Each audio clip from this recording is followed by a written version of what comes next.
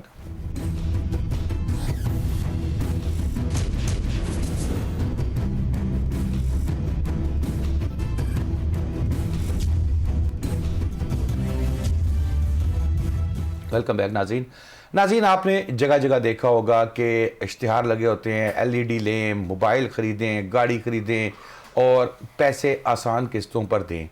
کئی لوگ یہاں پر ہمارے سامنے ہم نے رپورٹ کیا, لوگ آپس میں قتل و غارت بھی ہوئے, لوگ مر بھی گئے, قتل کر دیے گئے, اور معاملہ کیا تھا, لین دین کا تھا, سود کی قسطیں نہیں دی جا رہی تھی.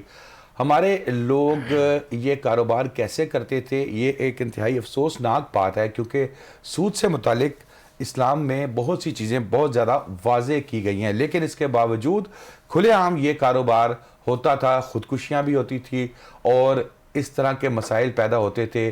اغوا کر لیا, رقم کی برآمدگی کے لیے اپنے پالے ہوئے غنڈوں کے ذریعے یہ کام کیا, زیور ضبط کر لیا. اس طرح کی بے شمار مثالیں موجود ہیں. اب اس کاروبار پر پنجاب حکومت کی جانب سے مکمل پابندی عائد کر دی گئی ہے. فیض اللہ صاحب سے ہم پہلے پوچھیں گے کہ اس بل کے اندر جو قانون بنا ہے اس کے اندر کیا کیا منظوری دی گئی ہے اور اس سے عام آدمی کو ریلیف کیسے ملے گا؟ جی دیکھیں, اس کے اندر سب سے پہلی چیز جو واضح کر دینی ضروری ہے وہ یہ ہے کہ اس قانون کے تحت, یہ Punjab prohibition of private loans act 2022 ہے غالباً, اس کے اندر یا 2023 ہے, اس کے اندر جو پہلی انہوں نے کوالیفیکیشن کی ہے وہ یہ کیا ہے کہ اگر کوئی ایسا ادارہ جس کو آپ لیگل ٹرمز میں کہیں گے فائنینشیل انسٹیٹیوشن ہے, اور ویسے اس کو کہیں گے کہ وہ ایک بینک جس کو آپ عام الفاظ میں کہتے ہیں, اگر وہ ادارہ لون دے گا تو اس کے خلاف کارروائی نہیں ہوگی. یہ صرف پرائیویٹ جو لونز ہوتی ہیں, جس طرح آپ نے کہا کہ یہ قسطوں کے کاروبار ہیں یا پرائیویٹ کسی ایک بندے نے دوسرے کو لون دیا, وہ اس کے اوپر جو انٹرسٹ چارج کرنا ہے اس کے اوپر ایک اس قانون نے بہت سخت قدغن کیا اور اس کو جرم قرار دیا ہے. بڑا سخت جرم کے 10 سال کی سزا ہو سکتی ہے, اور اس کے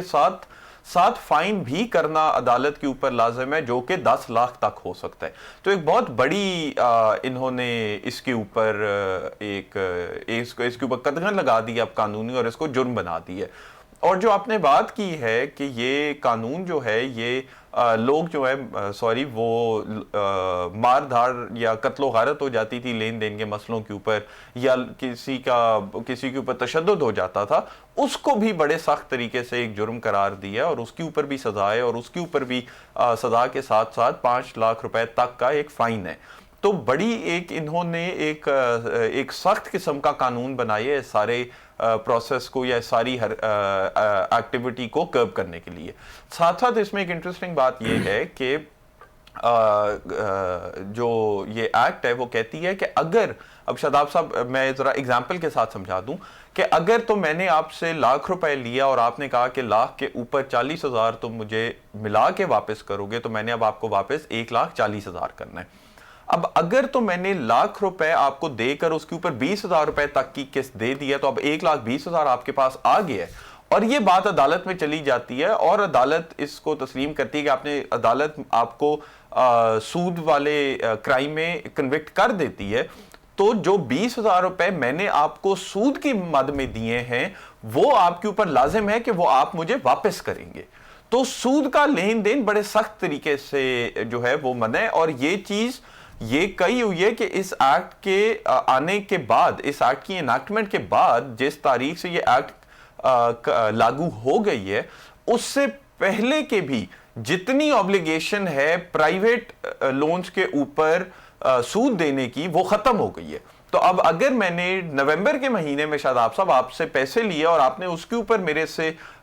ایک سود کی اماؤنٹ مقرر کی، تو اس ایکٹ کے آنے کے بعد میرے اوپر اب یہ واجب نہیں ہے کہ میں آپ کے اوپر آپ کو وہ سود واپس کروں۔ میں نے اب صرف جو آپ سے پیسے لیے تھے، جو لاکھ روپے میں نے آپ سے فار ایگزامپل لیا تھا، وہ لاکھ روپے ہی واپس کرنا ہے۔ اوپر کا 40,000 جو سود والا ہے وہ اب میں نے آپ کو واپس نہیں کرنا۔ تو فیض، یہ جو بزنس کر رہے تھے، کیونکہ یہ بڑے لیول پہ، بڑے پیمانے پر کیا جا رہا تھا، پاکستان کے مختلف شہروں کے اندر کھلے عام، میں نے جیسے آپ کو بتایا کہ ایڈورٹیزمنٹ بھی ہوتی تھی، بالکل ایبسولوٹلی، جہیز بیٹی کا لیں اور اس کو کیا قسطوں پہ جو ہے رقم دیتے رہیں آپ اس کا، اور بعد میں بیچارہ جو بیٹی کی شادی کر رہا ہے وہ خوار ہو جاتا تھا، ذلیل ہو جاتا تھا سود کے واپس کرنے کے چکر میں، گھر بک گئے، زمینیں بک گئی، جائیدادیں بک گئی، لیکن اس سود خور کا پیٹ نہیں بھرتا تھا۔ جو یہ لوگ کاروبار کر رہے تھے، کیا یہ کسی لیگل شیلٹر میں کر رہے تھے یا ایک انلیگل بزنس تھا یہ پہلے ہی، لیکن اب سزائیں مقرر ہوئی ہیں اس کے اوپر؟ دیکھیں، میری انفارمیشن کے حساب سے تو پہلے اس طرح کا کوئی بہت سخت قدغن نہیں تھا۔ وہ اس ایکٹ کا مقصد ہی یہ تھا کہ ایک سخت قسم کی اس کے اوپر جو ہے وہ ایک اس کو جرم بنا کے اور ایک سخت سزا رکھی جائے۔ اب جہاں تک یہ بات ہے کہ لوگوں پر تشدد کر دینا سود یا پیسے واپس نہ کرنے کے اوپر، تو وہ تو ویسے بھی تشدد کرنا پاکستان پینل کوڈ جو ہے وہ ایک جرم قرار دیتا ہے اور اس کی تو کارروائی ہو سکتی ہے۔ اس ایکٹ سے جو نظر آتا ہے وہ یہ ہے کہ حکومت نے، اور اس ایکٹ کی انٹرسٹنگ بات یہ ہے کہ اس کا جو آپ پریامبل پڑھتی ہیں، جو بیسیکلی ایکٹ کی نیت بتاتا ہے کہ ہم نے یہ قانون کیوں بنایا، اس کے اوپر یہ لکھا ہوا ہے کہ کیونکہ شریعہ کے اندر اور قرآن کے اندر اور حضور پاک صلی اللہ علیہ وسلم کی احادیث کے اندر ایک بہت سخت طریقے سے منع کیا گیا ہے سود کا کاروبار، اور اسلام کی جانب سے سود کے کاروبار پر جنگ کا اعلان کیا ہوا ہے۔ تو وہ موٹیویشن رکھتے ہوئے اس قانون نے اتنی سخت ایک قدغن لگایا اور اتنے سخت سزائیں اور اتنا سخت جرم بنایا ہے سارے کاروبار کو۔ بالکل ٹھیک ہے فیض اللہ، بہت شکریہ آپ کا، آپ نے ہمیں ٹاپکس پہ ڈیٹیل سے بتایا۔ ناظرین، اس جمعے اتنا ہی، شاداب ریاض کو اجازت دیجیے، آئندہ جمعے نئے ٹاپکس کے ساتھ ایک مرتبہ پھر حاضر ہوں گے۔ اللہ حافظ۔